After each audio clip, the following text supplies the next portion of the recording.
in just about all aspects of content strategy, development, and execution. That includes content audits, optimizing editorial workflows, writing and editing for numerous platforms, social media and email marketing, publication redesigns, and much more.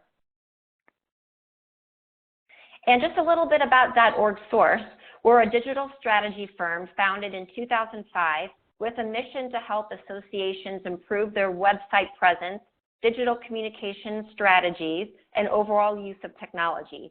We are a team of experienced digital and content strategists, technologists, project managers, business analysts, and marketing professionals dedicated to our clients' success. While we are known for our digital strategy work, orgSource is also leading associations into the future with marketing and product development projects, organizational transformation work, and voice of the customer assignments. We recently added membership surveys to our capabilities as well.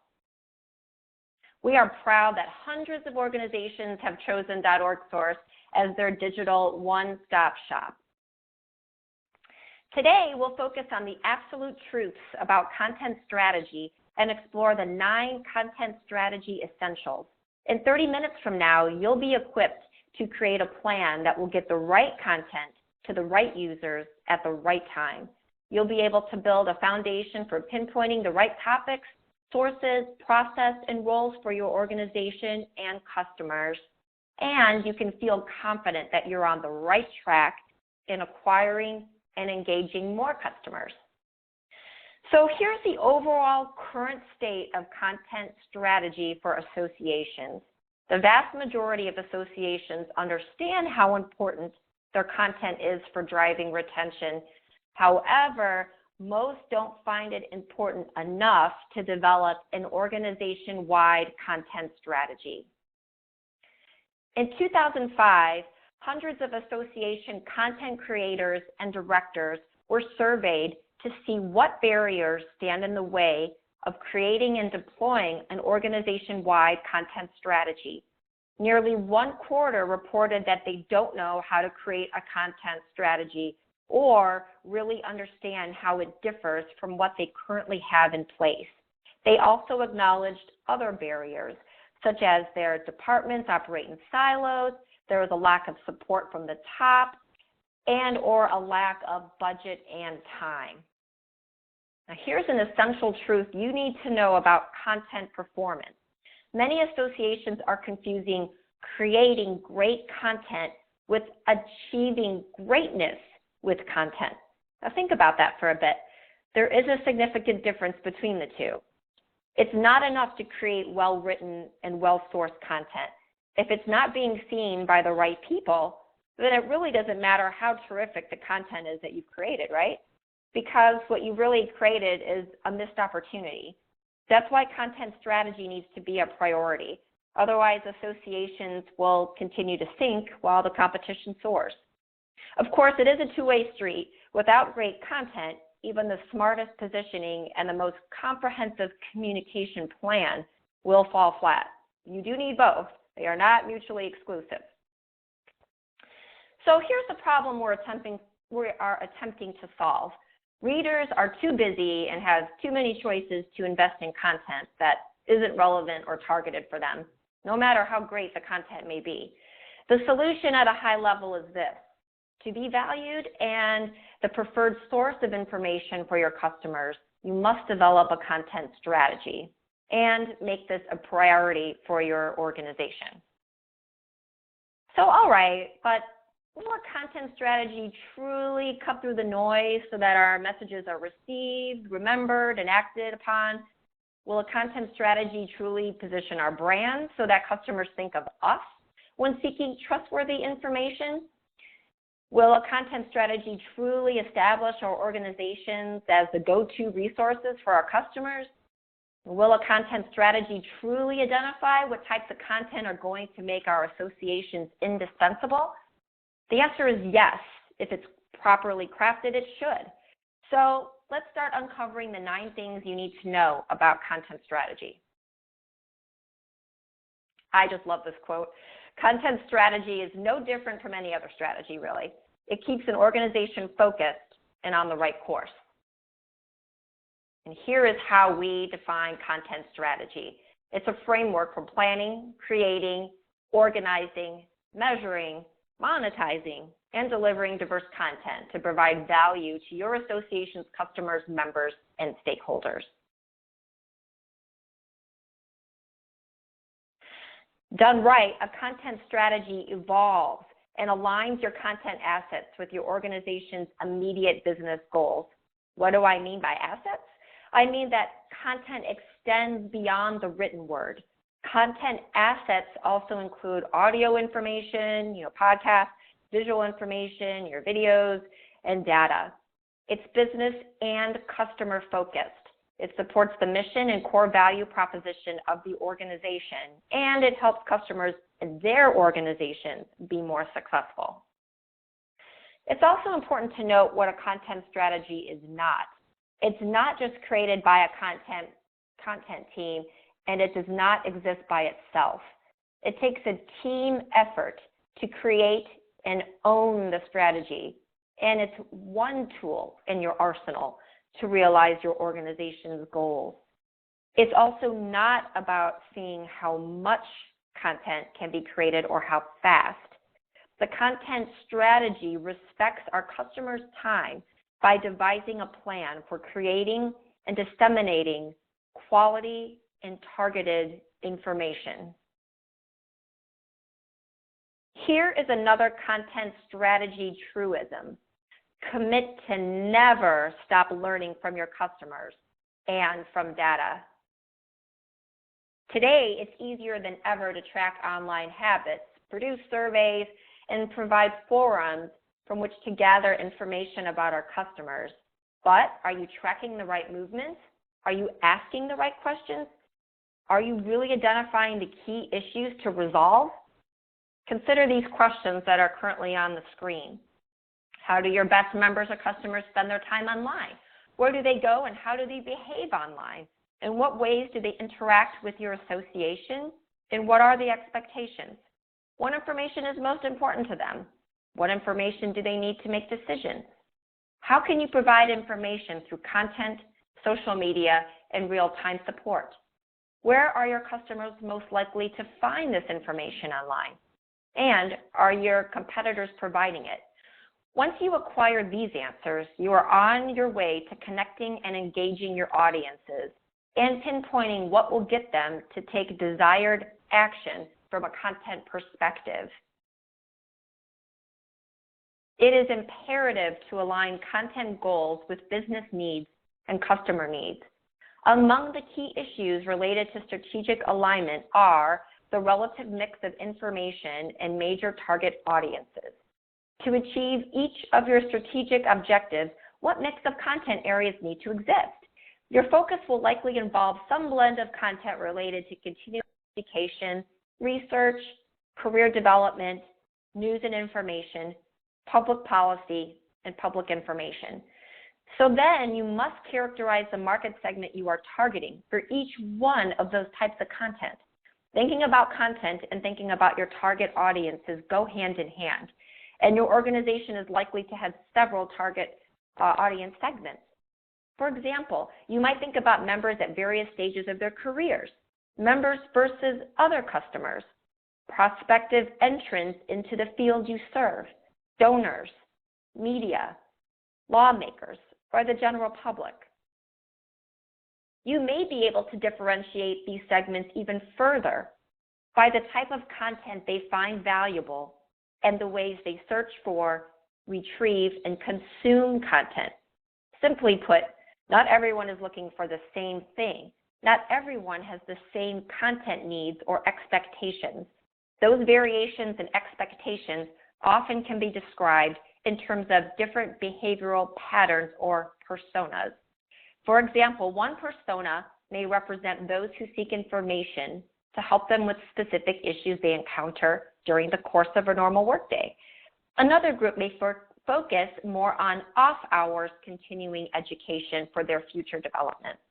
A third group may look to the organization primarily for up-to-date news and information about the profession and public policy issues. And a fourth group may be most interested in how the association can facilitate interaction and knowledge sharing among peers. Common use patterns and other metrics will tell you a lot about what members want, but that is only part of the story. Existing patterns cannot tell you about content that exists but users had trouble finding on your website, or content that they hoped would be there but was not. For that, you need additional ways of obtaining input from your target segment. A survey of your members and other key customers to understand their needs and priorities can be a critical tool as you plan your content strategy. A typical research effort will explore both the present as well as future expectations for content. A two-stage process is often beneficial, consisting of qualitative interviews of key constituencies and a survey of a broadly representative sample of content users. This market research should lead to a clear sense of priority content expectations as defined by customers. You've now established an understanding of basic content needs stemming from the organization's strategic plan and audience input. So the next step is to undertake an inventory of existing content and compare it to what you need to better meet the content expectations of your customers. This will do four things: identify gaps and redundancies and unnecessary content, identify what to continue and start creating, identify material that may be repurposed across media, and establish a baseline against which future needs can be assessed. You'll need to decide what content attributes you will analyze. This is a list of examples. Also, check out automated content analysis tools like contentinsight.com or blazecontent.com. At this point, you not only have a sense of where you have been, but also where you need to head. You have established priorities among your target audience segments, considered common use patterns and needs, and perform a content audit. With the assessment completed, current coverage can be compared to what you need to better meet the content expectations of your members and other customers. It is now time to do a content coverage matrix and begin setting priorities for content development. The content coverage matrix is intended as a tool to help ensure that users have access to the right content in the right format and at the right time. This sample coverage matrix charts priority content areas and rates their effectiveness in the following areas: depth and timeliness of coverage, coverage of audience personas, use of multimedia, and mobile accessibility. Here is another approach to use in prioritizing and filling content gaps. Now we must decide how to distribute content. You'll need to put together a master calendar that clarifies what communication channels you'll use for certain content and when and for what audiences. You should include your marketing messages here as well, messages that might motivate action by the target audiences. It is worth mentioning a few words about content style. There are many benefits to the organization and to your customers for having a consistent communications style and format. For the written word, most associations adhere to the Association Press Style Book, or AP Style Book. They may adapt or deviate from the style book in special cases. Maybe the way your organizations refer to academic degrees, committees, or courtesy titles is different. Perhaps more clarity is needed regarding frequently used medical terms and designations or specific conference names. It's also important to create standards for your brand visual, such as logos, typefaces, and colors. Regarding social media and email, there are ideal image sizes, character counts, word counts, and video and audio length. Check out SocialFish, Copyblogger, and Buffer for the latest suggestions, even for the best days and times to post, and how often, so your readers and followers feel neither spammed nor abandoned. So you've got your content blueprint, but now who is going to do the work? And what's the workflow? You need to establish your content strategy contributors. Who's going to create, edit, monitor, update, approve, and disseminate your content? How will you involve volunteers and other external content experts in the workflow so customers benefit from their knowledge and expertise? A well-designed process for creating, producing, and distributing content is the engine that drives your content strategy. Without efficient workflow management processes, content will not be timely or relevant. This is just one example of a possible process.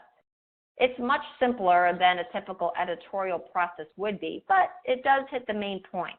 You identify a content need and make an assignment, then move to the content creation step, which is research, interviews, and writing of the draft.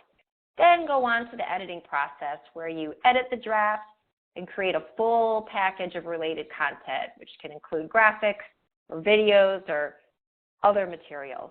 And then finally, you tackle the distribution. Other steps you may want to add to your specific editorial and workflow process may include testing where necessary, extra approval and sign-off layers, and of course, tracking usage.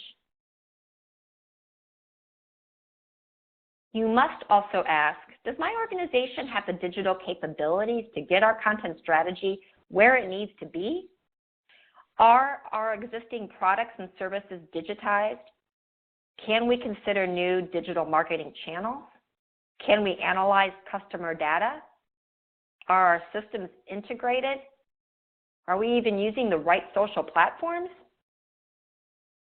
This also means uncovering the bottlenecks and issues as it relates to content with your customers caused by limits from old technologies, then determining how to resolve them. So evaluate your progress or current standing with user experience and online services, infrastructure and customer support, as well as business integration and information governance. It's imperative that you set up tracking processes to measure performance and to allow you to adjust and improve as necessary. Set up key performance indicators for however you define success. KPIs should inform the business value gained from specific audience responses or actions. These are some examples of what success may look like for your organization. Maybe it's the number of customers enrolling in your online learning and in-person programming. Maybe it's the volume of customers who go to your website to check out resources. Perhaps it's the number of customers who click on your newsletter links, or the number of customers who share your social media posts with their network. To measure social media engagement, consider using Hootsuite, which offers analytic tools as well as the ability to manage social profiles from one place, schedule social posts for the future, and facilitate an editorial workflow for activities such as tweets, LinkedIn posts, and Facebook status updates. Other analytic tools that you might want to investigate include social mention, how sociable, Clout, Mention, and Sprout Social. Also, don't discontinue the traditional survey. Probe the usefulness of current content and distribution channels and explore future needs through a periodic, systematic survey process. You can avoid overburdening specific individuals by performing these surveys with random samples of customer segments. Remember, a content strategy is not static. It will require attention and resources to ensure its continued evolution as both customer needs and supporting technologies evolve. So you will need to monitor the content management process itself. Keep on adjusting and improving, and you'll continue to satisfy customers and make new ones. Thank you for listening today and for your valuable time. And speaking of time, whenever you have a few minutes, be sure to check out the orgSource's YouTube channel for our 6-part video series on content strategy. It covers much of what we reviewed today, plus some other tips and resources. And with that, I'll turn it back over to Kevin. Thanks, Heather. So we do have a few minutes for questions. And I just wanted to ask a question, Heather, as people start asking about other questions asked is, so who on staff typically leads this process, and who's responsible for guiding the entire content strategy? Sure. What we typically see is that the head of marketing or the chief communications officer holds that responsibility and for guiding the content strategy and ensure that it's meeting its intended goals. But again, it's important to note that the strategy requires buy-in from the top, and also it requires collaboration among, a myriad of different association functions. It's definitely not a one-person or one department job. That is for sure. Okay. So if anyone else has a question, you can use the comment or question bubble at the top and submit your questions that way.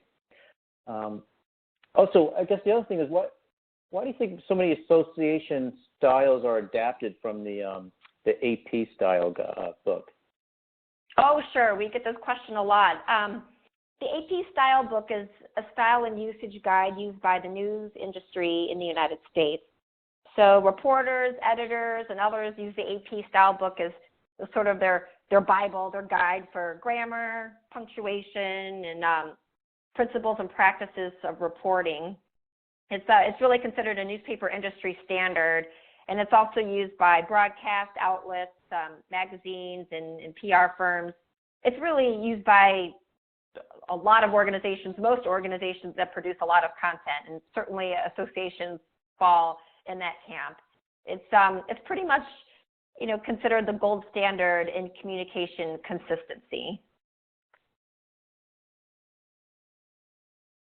Okay, great. And you talked a lot about obviously the 9 things to know. So if there's one thing that we should all remember from this presentation, what would that be? I would say that if you had to remember one thing, one key takeaway, I would say that it's that a content strategy is not static, that it must continually evolve and change as customer needs change and technologies evolve. So that would be the one key thing to take away, I'd say, from our talk today. Okay, great.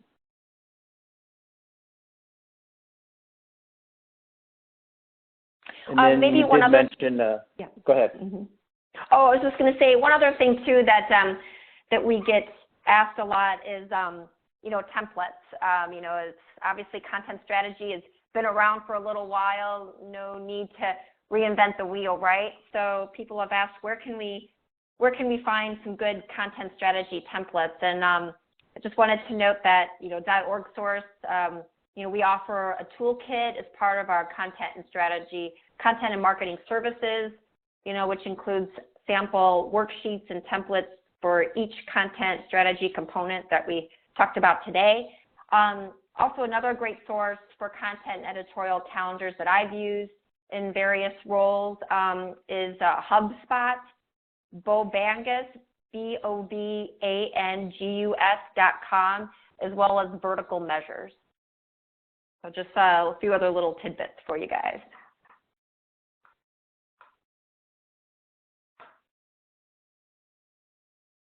Okay, great. Well, thanks, Heather. Thank you. Thanks, everybody. Yeah, if there are no other questions, we'll end today's webinar. And again, we'll send out a link to download the presentation as well as the recording and CAE certificate. So again, thank you everyone for joining us this morning and or this afternoon. And we look forward to seeing you all soon at our next event. Bye for now.